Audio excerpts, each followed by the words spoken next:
Do we really, at this point, need another UI paradigm? Isn't Windows Forms good enough? Well, the problem is that applications that are created using Windows Forms really don't show off very well these days. Applications now require a new way to present information rather than just using rectangular forms, charts, and graphics. I mean, to be honest, that figure represents an application that looks pretty good, I guess, but the problem is it looks so very 2005. In the current climate for building applications, people expect something that looks better than that. So what's wrong with what we have? Using Windows graphics techniques makes creating visually appealing applications pretty difficult. Up until recently, graphics hardware really wasn't powerful enough, in general, for anything more than Windows Forms. And in some computers, Windows Forms was pushing the capability of what the graphics could do in computers. You could create movie-style interfaces. I always think of the interfaces they use on TV shows and in movies. And I look at those and say, well, obviously they're not using the same tools I am to build those applications. You can do it using Windows Forms, but it's difficult. And each time you do it, you have to build your own set of tools to make it happen. 3D graphics are extremely difficult without some sort of external library. Windows Forms doesn't have much. And standard Windows GDI and user libraries were, to be nice, extremely limited. Windows Presentation Foundation, or WPF, provides a new medium for building client applications. WPF takes advantage of hardware power, and it provides a consistent, powerful graphics platform. If you look at what WPF gives you, it provides an integrated, vector-based composition engine, and it utilizes the power of the PC throughout the entire graphics stack. For simple forms, for video, for displaying motion, for 3D graphics, it handles it all for you. It also supplies resolution independence, so in general you don't have to worry about the resolution of the output display. It provides a unified approach to UI, to documents, and to presenting media. And the integration is part of the development experience. You end up with applications that might look something like the little graphics you see on the screen here. WPF also uses declarative programming. It brings designers directly into the application development because you separate the design and the code. As you'll see in our demonstrations, the design often has nothing to do with the code. You write code separately and hook them together. You can even use separate tools if you like. One tool for designers, another for developers. WPF supplies ease of deployment. It allows administrators to deploy and manage applications securely. Now, in terms of graphics, WPF includes modern graphics capabilities. It supports both 2D and 3D graphics, not 4D, maybe that'll come next year, just a little joke. And it supports image effects and multiple codecs for displaying audio and video. It supports hardware-accelerated sub-pixel clear type for very clear display of text. And of course, it has full audio and video support for many different formats. Now you probably have some questions. First of all, does WPF allow me to do something I couldn't do before? And the answer is, for the most part, no. It's just about the amount of work you want to put into getting the results you need. Windows Forms makes pretty much anything complicated difficult. On the other hand, WPF makes some of those same things much easier. I'm writing a game. Should I use WPF instead of DirectX? And the answer is, that depends. For hardcore games that require, well, hardcore graphics, DirectX might be a better choice. But you can combine WPF and DirectX together in the same application. Should I drop Windows Forms now and use WPF instead? And again, that's debatable for ordinary business applications. Visual Studio provides a similar set of controls for each, and there are third-party controls for each that give very similar functionality. WPF, however, makes it far easier to create rich, media-centric applications. If you're just typing in names and addresses, Windows Forms probably will do. On the other hand, if, and I hope you don't, if you need Windows 98 support in your application, Windows Forms are the only choice because WPF doesn't support Windows 98. Boo-hoo. Should I use WPF instead of Adobe Flash? Another good question. Thank you. For web-based applications, Flash is currently a pretty strong standard for media. Silverlight provides a very small WPF-like runtime that supports the same declarative markup as WPF and JavaScript, and you might find that better for browser-based applications. WPF supports browser-based applications as well, but that's a little outside the scope of what we're talking about in this course. In any case, you'll need to think hard about whether it's time now to adopt this modern platform, WPF, or stick with Windows Forms. Of course, if you've gotten this far, I'm assuming you're sort of interested in WPF, and we'll go on with that assumption. Of course, Microsoft provides two technologies for client-side applications, WPF and Silverlight. You might think that Silverlight is a web-based technology, and it is because it's hosted on a web page, but it's actually a client-side technology because it runs on the client. Both technologies allow you to create client applications, and both use XAML, that's a grammar of XML used to define the markup, to design the interface. WPF, on one hand, has the entire .NET framework behind it. You can use anything in the .NET framework, well, as long as it applies to WPF. On the other hand, Silverlight works only with a small subset of the .NET framework. And sometimes, as you build Silverlight applications, you will be shocked at the tininess of that small subset.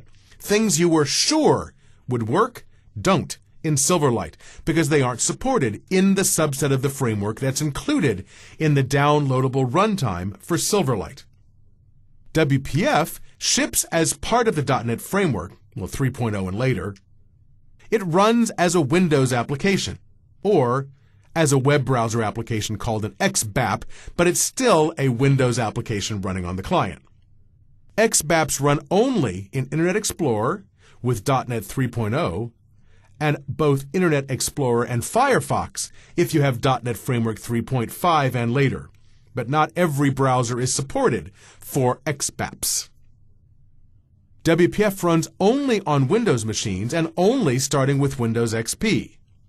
It does provide the richest functionality possible, and it provides full support for 3D graphics. On the other hand, Silverlight ships independently. It isn't part of the .NET framework. It can be hosted only by web browsers.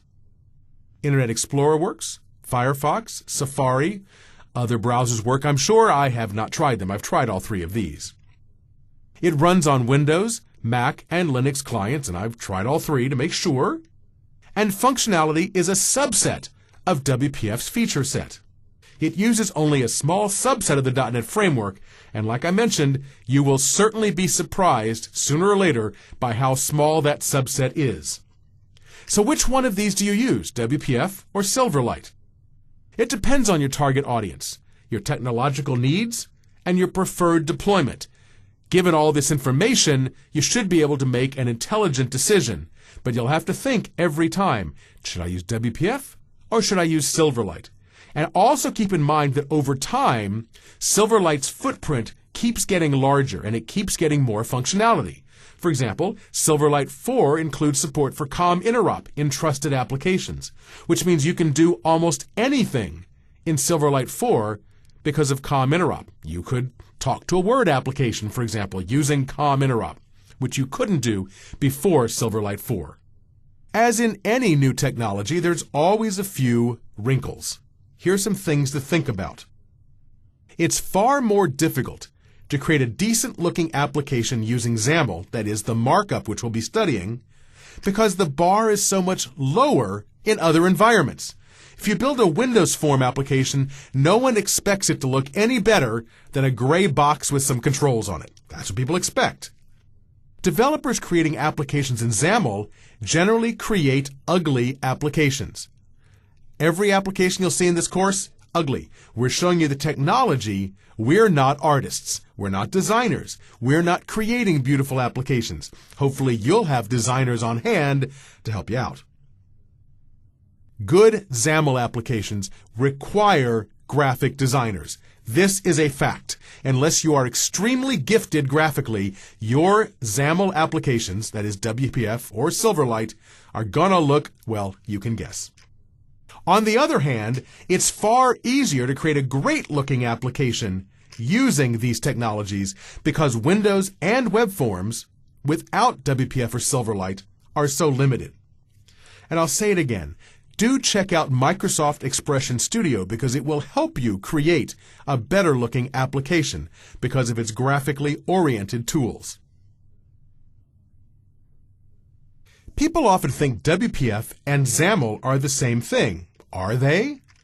Well, XAML is an XML-based grammar. It declaratively defines the user interface for WPF applications. Think about this. Windows Forms is a set of classes. You know, there's the form class, there are the control classes, there's a lot of classes defining the behavior of Windows Forms. WPF, too, is a set of classes, just like Windows Forms. For a Windows Forms application, you have to write code to generate the interface. You're saying, wait, no, I just drag and drop controls. Well, when you drag and drop controls, Visual Studio writes code for you. No matter how those things get there, someone is creating a variable that refers to an instance of a, say, button class, and someone's writing code to create an instance of the button class and assigning it to that variable, and then setting properties of that variable. That code has to get written somewhere. For WPF, that's not the case. For WPF, you can either write code, just like you did in Windows Forms, or you can create XAML. The difference is, when you use WPF, the designer doesn't write code, it generates XAML, XML markup, which defines the user interface. And then at compile time, the XAML compiler takes that XAML and converts it into bits that can be run by the .NET runtime. It's important to note that XAML and WPF is not a one-to-one mapping. Although there are many classes in WPF that have the same name as the corresponding elements within the XAML markup, there's no rule that says that has to happen. Some names in XAML don't exactly match the same or corresponding member names in WPF classes. You just need to be aware of this as you create your XAML, because sometimes you'll want to go look in the documentation for the class that corresponds to the element you've entered in your markup, and sometimes the names don't match exactly. In general, though, for every element you see in the XAML markup, you'll find a corresponding class in the .NET framework that's part of WPF that represents the behavior of that class. Visual Studio 2010 provides several project templates for WPF. You can create a simple WPF application, a WPF browser application. There's a WPF custom control library which allows you to use Windows Forms controls, or a WPF user control library which allows you to create new WPF controls. In this course, we'll focus on the WPF application template, a very simple template that includes a single window for creating one window of a WPF application. Of course, you can add more, but for our first demonstration, we'll just use the template as it is. So let's stop now, go to Visual Studio, and create our first WPF application. In Visual Studio 2010, I'd like to create a new WPF project. I find the simplest way to do that is by pressing Ctrl-Shift-N, which brings up the New Project dialog box. In the New Project dialog box, I'll choose Windows and choose WPF Application. I find it interesting that Microsoft still lists Windows Forms as the first or default application template. You have to make effort to use WPF, but in any case, I'll create a project called WPF Intro and click OK. Once you've created the project, Visual Studio displays a XAML window and a layout design window. We don't need the other windows for now, so I'll close them. And you have some flexibility when working with these windows. You can, for example, if you have a widescreen monitor, switch to vertical layout, or you can switch back to horizontal for taller monitors. And it also is interesting to note, though I can't demonstrate it here, that Visual Studio 2010 very nicely supports multiple monitors, so you can drag the Properties window onto a second monitor if you want, and then split your display vertically on a widescreen monitor. It makes it great for developing WPF applications. You can also swap the design and XAML locations. Maybe you want the XAML on top and the design on the bottom. That's up to you.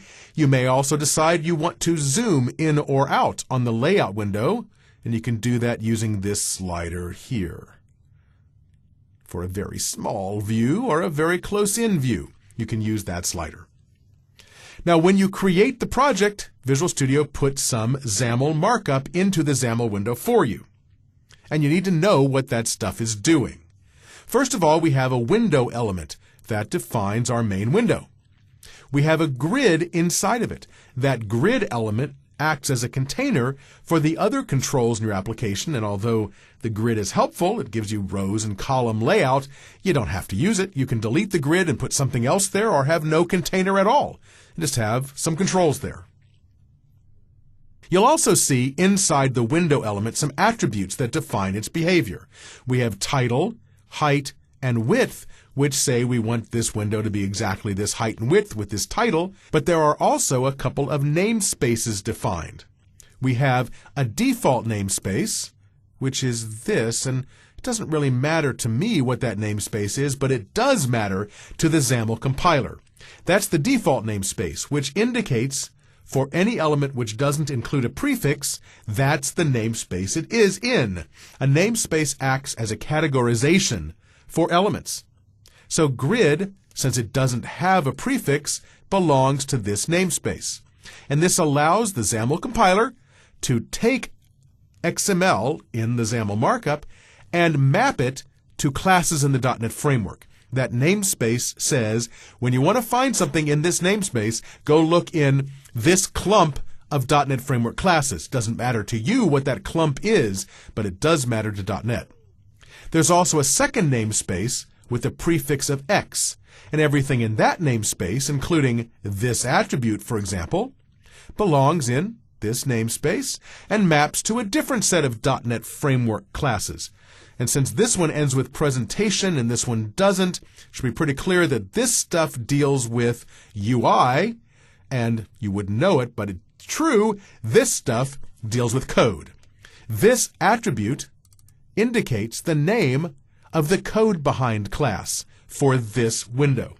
So whenever we want to write code, it'll be in a class called WPF intro.mainWindow, and the compiler will know where to look for that code because this attribute tells it. Much like those mattress labels you see on mattresses when you buy mattresses would say, do not remove this tag under penalty of law, you better not remove any of this information, the namespaces or that class attribute, or your code won't work. Unlike the mattress where you can cut that tag off once you get home, although I never knew that as a child, you can't remove these or the code won't work. Let's modify some properties of this thing. To do that, I'll go to the Properties window, which is over here on the right.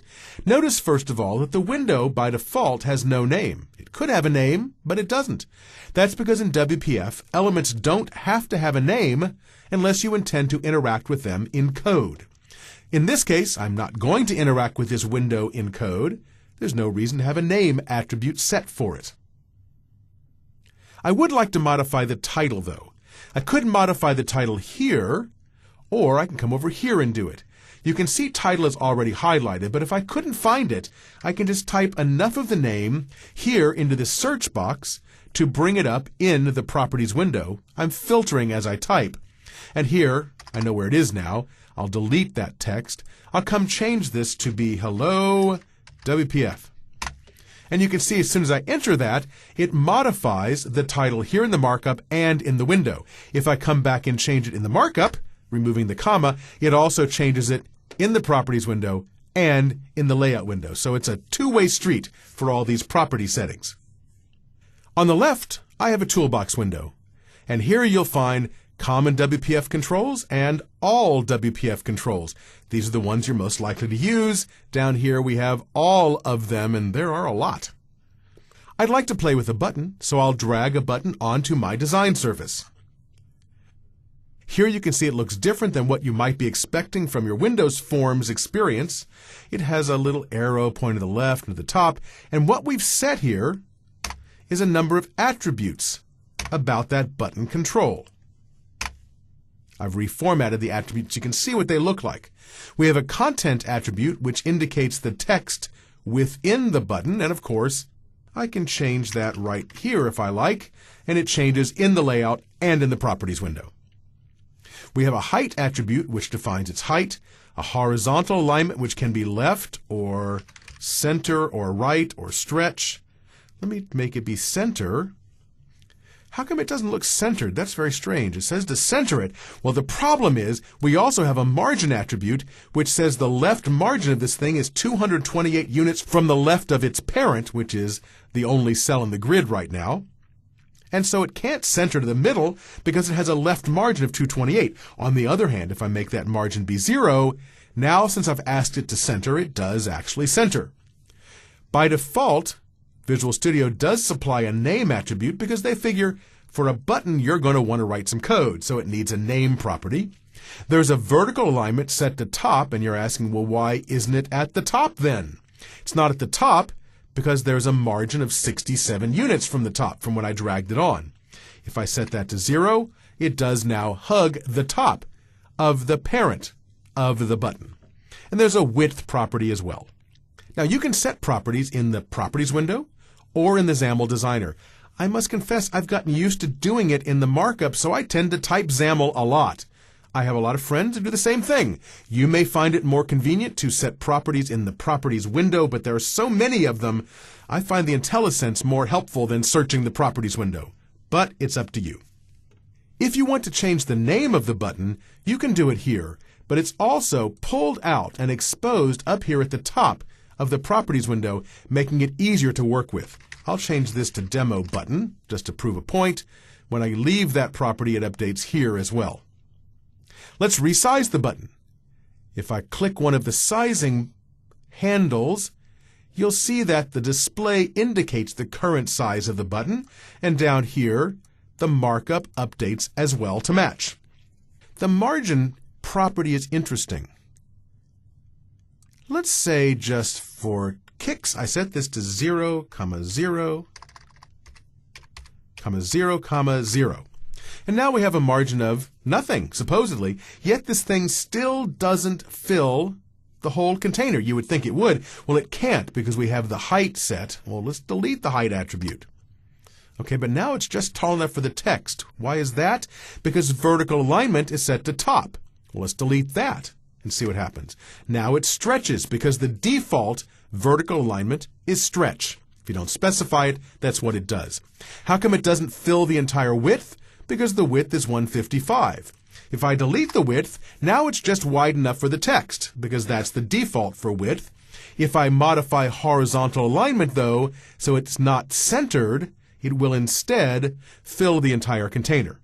So what you see here is the minimum amount of content that you can use to get this layout. Well, not quite, because the default for the margin is 0. And actually, if I specify just one coordinate, it uses it for all 4 sides. And if I put nothing at all, it assumes I want a margin of 0. So nothing changes. This is actually the minimum markup I can use to get the behavior that I wanted. That is a content that says click me and a name that is demo button. I personally like and enjoy, there's a challenge in this, coming up with the minimal amount of markup I can have and still get the behavior I want. There are some times when this obfuscates what's actually going on, so sometimes I add back in some markup to be explicit. But whenever possible, I keep things as simple as possible. Let me put the vertical alignment property back in here so we can try something. Vertical alignment, see, the IntelliSense helps me type. Now watch, I'm just going to press Tab at this point. When I press Tab, Visual Studio fills in the rest of the attribute and gives me IntelliSense for the possible values for this attribute if possible. Well, I'll choose at this point, say, top. And so now this thing aligns to the top. Let's say I want to modify this in the Properties window. How do I find it? Again, the easiest way is just type enough to identify or filter the list to vertical alignment, or here we have vertical content alignment as well. There's two properties that match that text. I wanted to show off this little glyph over here, this little icon. You can see the value source for this property is local, as opposed to this one, which is inherited. We haven't touched this attribute, so it gets its value from its parent. This one is set to be local. I can also click it, and now I have the option to reset value. I didn't right-click, I just click with the left mouse button. It's an easy way to reset the value back to its previous value, which in this case is nothing at all. No value set at all. So you'll find that this little icon or glyph here allows you to work with the property value. And we'll use that as we investigate and build applications. How about adding a little bit of code? Well, just like in Windows Forms, I can double-click on this button, and it creates the default event handler for me. I'll put some code in here. Messagebox.show hello from WPF. How does this hook up? Well, let's go back to our code, and you'll see that we've added a click attribute here, which indicates which procedure should be run when we click the button. That is, when the click event occurs. And if I run this, you will probably not be surprised to find out that, yay, it works. Okay, well, let's do a little more investigation here. Let me delete this and try typing click myself. When I type click, I get two options here, new event handler or demo button underscore click. So the IntelliSense looks at your code for any procedure which matches the required delegate type for this event and offers it as an option. I could choose demo button click, or I could choose new event handler.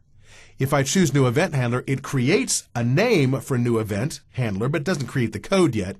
I can right click, choose navigate to event handler, and it takes me to that event handler, which I really don't want. So I'm going to delete it, go back out to our code, here, delete this, and try again. Press equals, and this time I'll choose demo button underscore click, just like before. So now you've seen a couple ways to create event handlers. It's also interesting to note that if I look at the events for this button in the Properties window, you'll see the click event is already filled in. If there was more than one procedure that could satisfy this event, I could choose it from this list here. Visual Studio provides some other useful tools for working with WPF as well. You'll want to know about these. If I right-click in the Designer, I get an option to show the Document Outline window. Although our application isn't very complicated right now, they get very complicated very fast. And the Document Outline window allows you to drill into the hierarchy of controls in your application and see them in a document outline. You also see a preview of the control here, so it makes it easier to find and select any particular control in the hierarchy of controls. In addition, down here at the bottom is a tag navigator that helps you get to a particular tag. You can imagine the markup gets pretty long very quickly. So here I can select the window element, can expand it to any of its children. This only has one child. There's the grid. Can expand that to look at the button within that grid. And each time I select the corresponding tag. You'll find those two tools, the Document Outline window and the Tag Navigator, to be really helpful as you build complicated WPF applications. Now, if we go look at the code that we just created, View Code, you'll see there's this class, Routed Event Args, which provides information that Windows applications didn't, and that's for a very good reason. If I look at that class, we'll see there is a handled property, original source, routed event, and source property. What are those properties there for? Well, WPF supports bubbling and routing of events. This button exists within a grid, which exists within a window. If we don't handle the click here at the button level, the grid will try to handle it. If the grid doesn't handle it, the window will try to handle it. If nobody handles it, no code runs. But you can handle this event at any level. And here, the handled property lets us indicate to any parent that we've already handled it and they shouldn't. There's also an original source property, which indicates the original source of the event. In this case, we're in the button's event handler, and the original source is the button, because it's what caused the event to occur. But if we were handling this at a higher level, the original source would still be the button, even if we had changed what the source property is. You see down here we have a source property. We can alter that to fake parent containers into thinking something else triggered the event. This gives you very strong flexibility in your event handlers. Down here we have the routed event, and that is the event that triggered this event handler to run. And again, you can alter that, pass it back up to a parent, and make them think that a key wasn't pressed. You can make them think that the user clicked a mouse or something. You can alter what the event looks like to the parent. In any case, we're not going to use that right here, but we are going to try bubbling events. Let's go back to our designer. And here, let me modify this thing so it no longer takes up the entire window by setting the width equal, and watch what happens. I type width equals, and the designer puts the quotes in for me. You have to get used to just taking your hands off the keyboard. I'll type height, and I won't even finish it. I'll just type HEI, I'll press tab, and the designer puts in the equals and the quotes, and I'll type 100. There's our button. Let's move it out of the way. And of course, doing that sets the margin property for that button. Okay, I'd like to make a copy of this button, so I have two. I will right-click, choose Copy. I will right-click and choose Paste. Now I have two of them. And notice that the second button doesn't have a click event handler defined for it. Copying and pasting doesn't carry events along with it, because most of the time that's not what you want to do. So right now, if I ran this, clicking this button would trigger the message box, clicking this one would not. I think you believe me on that. I'd like to add a window-level event handler for this. I can come up to the window and add button base.click, and that allows me to add an event handler for any control inside the window that inherits from the button base class, which the buttons do, of course. And let's come and see what the options are here.